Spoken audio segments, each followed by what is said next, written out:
प्रभु यीशु मसीह के मधुर और मीठे नाम से आप सभी को जय मसीह की। आज परमेश्वर के वचन में आप सभी का स्वागत है। परमेश्वर पिता आज अपने वचनों के द्वारा आप सभी को बहुत आयत से आशीष को दे। पिता परमेश्वर आज अपने वचनों के द्वारा आपसे बोले और बातचीत करे। दूसरा थिस्सलुनीकियों पहला अध्याय उसके 11 और 12 को सब पढ़ते हैं तो यहाँ पौलुस प्रेरित इस प्रकार से कहता है, इसलिए हम सदा तुम्हारे लिए प्रार्थना भी करते हैं।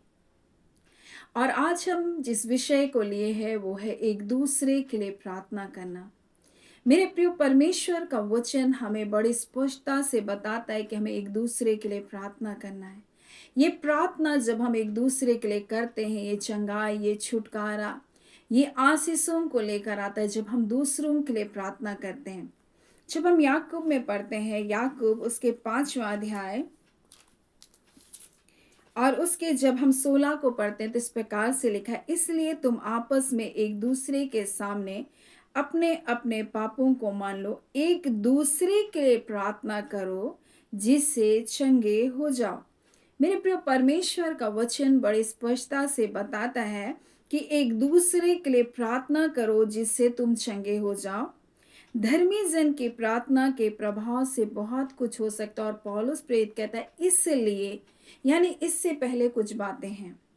यहाँ पर इस प्रकार से लिखा हुआ है कि यह उस दिन होगा जब वह अपने पवित्र लोगों में महिमा पाने सब विश्वास करने वालों में आशीष का कारण होने के को आएगा, यानी यीशु मसीह। क्योंकि तुमने हमारी गवाही पर विश्वास किया है और इसलिए मैं तुम्हारे लिए प्रार्थना कर रहा हूं। मेरे प्रियो, परमेश्वर के लोग, परमेश्वर का वचन कहता है धर्मी जन की प्रार्थना के प्रभाव से बहुत कुछ हो सकता है। और ये वो लोग हैं जो वो कलीसिया है जो यीशु मसीह पर विश्वास करने के द्वारा, ये एक ऐसी कलीसिया है जो मसीह की धार्मिकता में पाई जाती है। ये एक ऐसी कलीसिया है जो उद्धार पाई हुई कलीसिया है। ये एक ऐसी कलीसिया है जो यीशु मसीह के आगमन की बाट को जोड़ी है। और इसलिए पौलुस प्रेरित कहता है, इसलिए मैं तुम्हारे लिए प्रार्थना करता हूं। हमें भी एक दूसरे के लिए प्रार्थना करना है। मेरे प्रियो, परमेश्वर का वचन हमें बड़ी स्पष्टता से बताता है एक दूसरे के लिए प्रार्थना करो और तुम चंगे हो जाओ। नीति वचन में जब हम पढ़ते हैं, नीति वचन और उसके 11 अध्याय उसके 25 में, उदार प्राणी हष्ट पुष्ट हो जाता है और जो दूसरों की खेती सींचता है उसकी भी खेती सींची जाएगी।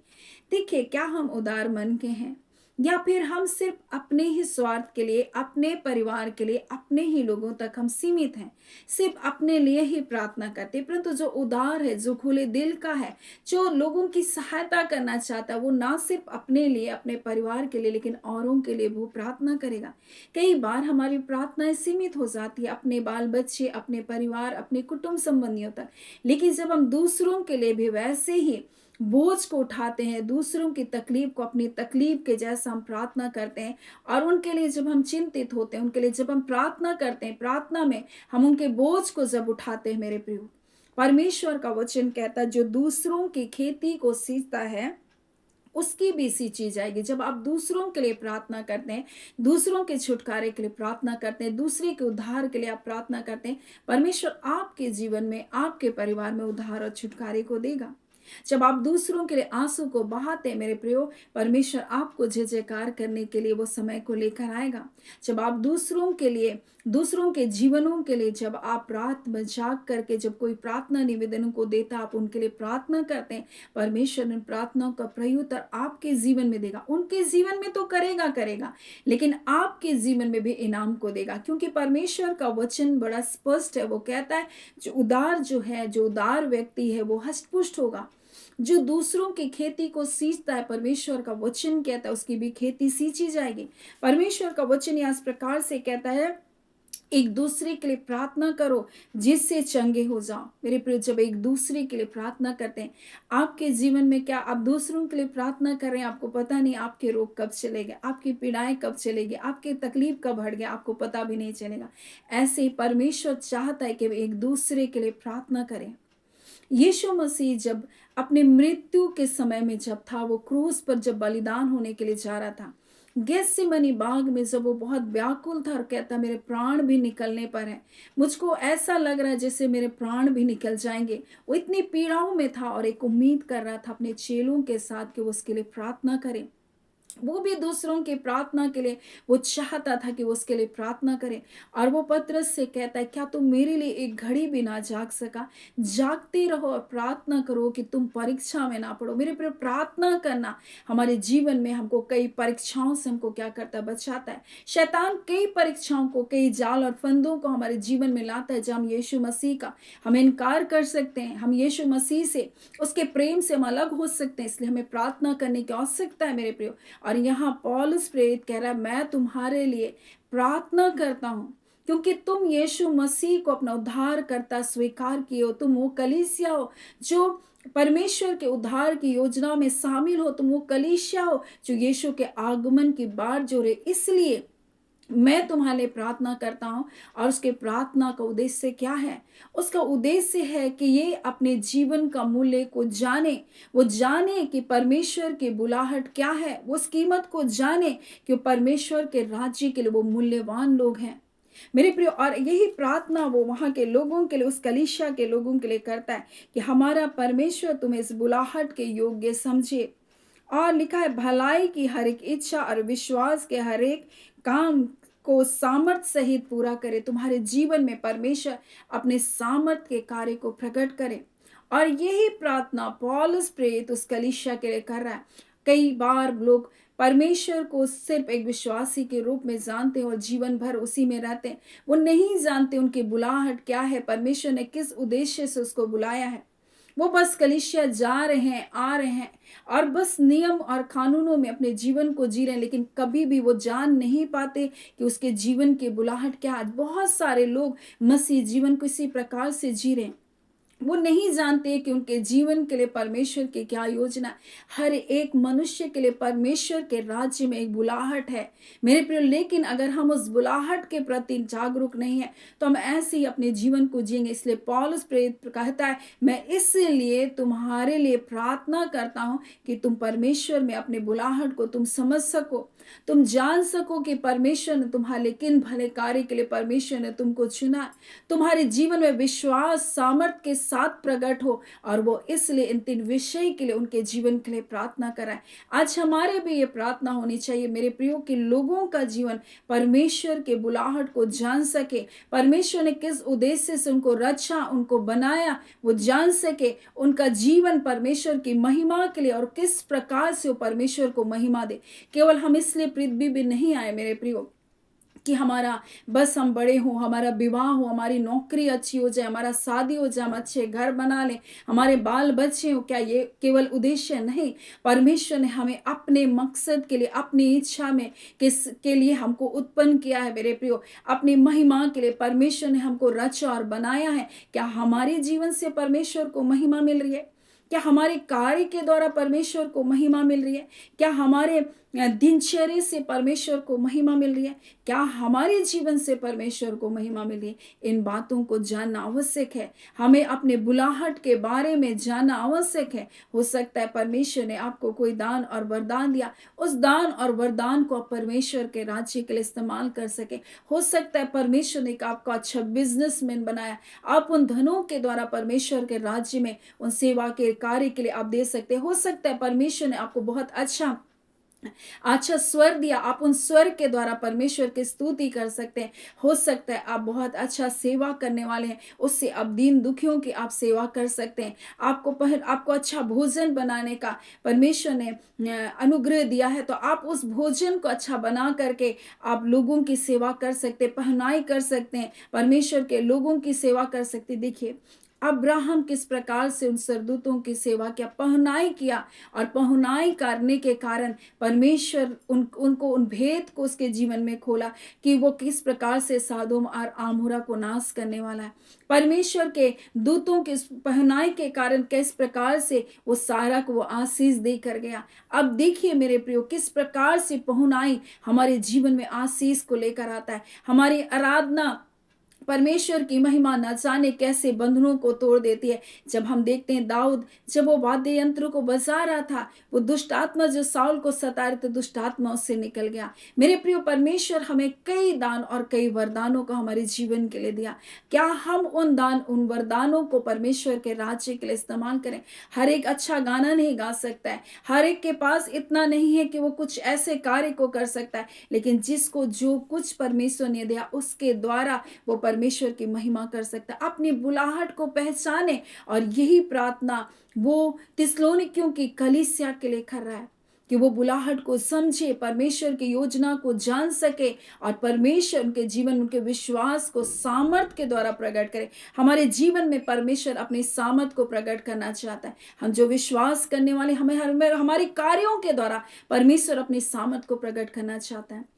परमेश्वर का राज्य बातों में नहीं है, सिर्फ परमेश्वर का राज्य सामर्थ में, हर कार्य में परमेश्वर अपनी सामर्थ को प्रकट करता है, अपनी महिमा को प्रकट करता है। और परमेश्वर चाहता है कि आप जो विश्वास करने वाले लोग हैं, परमेश्वर आपके जीवन में भी अपने सामर्थ के कार्य को करे। और यही प्रार्थना पौलुस प्रेरित इस कलीसिया के लिए कह रहा है। और आगे कहता है यहाँ इस प्रकार से, ताकि परमेश्वर और प्रभु यीशु मसीह के अनुग्रह के अनुसार हमारे प्रभु यीशु का नाम तुम में महिमा पाए और तुम उसमें, मेरे प्रियो। और वो कहता है वो अनुग्रह के द्वारा परमेश्वर का नाम, मसीह यीशु का नाम हमारे जीवन से क्या करे, महिमा पाए, और हम उसमें महिमा पाए।